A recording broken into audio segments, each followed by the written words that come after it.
جنید پاک سے عرض کی گئی تھی کہ وہ عجیب عجیب حرکتیں دکھا کے لوگوں کو قائل کرتے، فرمایا چلو آپ آج انہوں کا علاج کر لینے ہیں۔ سب سے بوڑھا آدمی دیکھا جس نے آگ کا الاؤ مچایا ہوا ہے جناب، اور وہ خود سینے تک ریت میں دھسا ہوا، ایسے آنکھیں پھاڑ کے کھلا ہے۔ آپ اس کے پاس بیٹھ، آپ نے فرمایا تو کتنی دیر سے آگ کی پوجا کر رہا ہے؟ اس نے کہا 40 سال ہو گئے۔ حضرت جنید پاک نے بڑی پیاری بات فرمائی، آپ نے فرمایا 40 سال انہوں مان دیا ہو گئے، ہوں تو تینوں نہیں ساڑ دی ہونی۔ ہائے ہائے ہائے کمال ہو گئی کیا بات ہے، کیا بات ہے۔ اس نے آگے سے کیا جواب دیا؟ اس نے آگے سے کیا جواب دیا؟ انہیں کہا جی آگ بھی کسی دی متر ہوئی ہے،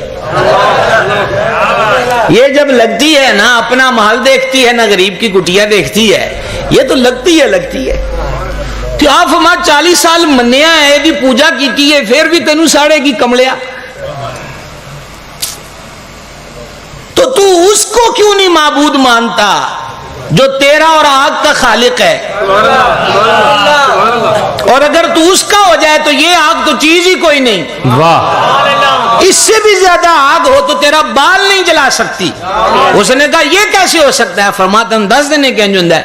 سید الطائفہ حضور پر نور سیدنا جنید بغدادی رضی اللہ تعالیٰ عنہ نے اپنی نالین شریف اتار کے آگ میں پھینک دی۔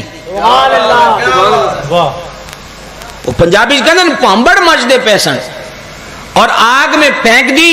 چند لمحے گزرے تو حیران کر دینے والی بات تو یہ تھی کہ آپ نے اپنے ہی کسی مرید سے فرماؤ جو بچوں کٹ لے آؤ۔ واہ، آواز نہیں آئی آپ لوگوں کو؟ یا تو آپ یہاں نہیں ہیں یا کہاں ہیں؟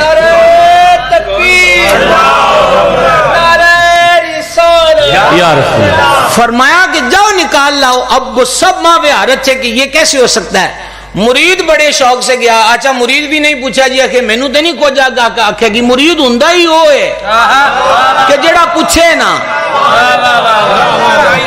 وہ کہدا مرید ہے جڑا پہلے تو سارے دے سارے انہوں کی کہندے ہوندے نے حفاظتی امور دیاں ساریاں گلاں پوچھے کی آندے پہ۔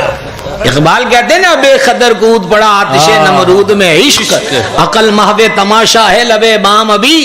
وہ جو عقل تھی وہ تو سوچ رہی تھی ہونٹوں پہ انگلیاں رکھ کے کہ اچھا اتنی بڑی آگ تے اینج پرندے بھی نیڑے نہیں آندے، بالن والے بھی ان نیڑے نہیں آندے، تے جیب وچ جاواں گے تے خبریں بجدے بھی ہیں کہ نہیں بجدے۔ تو عشق یعنی سرکار ابراہیم علیہ السلام کی ذات پاک وہ وہاں رونق افروز ہو گئے، تو وہ گویا عقل سے کہہ رہے تو ان سوچی جائیں اسی آ بھی گئے ہیں۔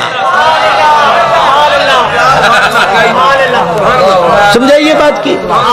تو ہم نے آگ میں کیسے کودنا؟ ہم تو روزے نہیں رکھ رہے، گرمیوں کے روزے ہیں، 17 گھنٹے کا روزہ ہے، کیسے رکھیں گے؟ رکھ تو لیں گے، دکان پہ کیسے کھڑے رہیں گے؟ دکان پہ کھڑے رہے میں تو اس کا مریض ہوں، میں تو اس کا مریض ہوں، شوگر کوئی نہیں ہے، ہارٹ کے مریض بھی نہیں ہو، یہ اور مرض ہے کہ جس کا علاج نگاہ کیمیا سے ہو سکتا ہے، اور اگر وہ ہو جائے تو مرضی کوئی نہیں۔ اصل مرضی یہ ہے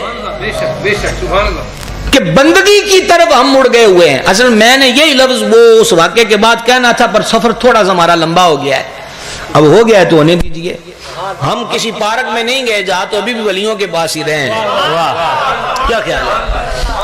عرض خدمت یہ تھی کہ حضرت جنید پاک رضی اللہ تعالیٰ عنہ کا مرید پھر گیا ہے، پھر آپ کے جوڑے مبارک نکال کے لایا ہے، تو آپ نے فرمایا اے داسوں تو 40 ورے انہوں منیا ہے، انہیں تنوں پھر بھی ساڑنا ہے، سن کوئی نہیں، سب کو کلمہ پڑھا دیا۔ اللہ اکبر، سبحان اللہ۔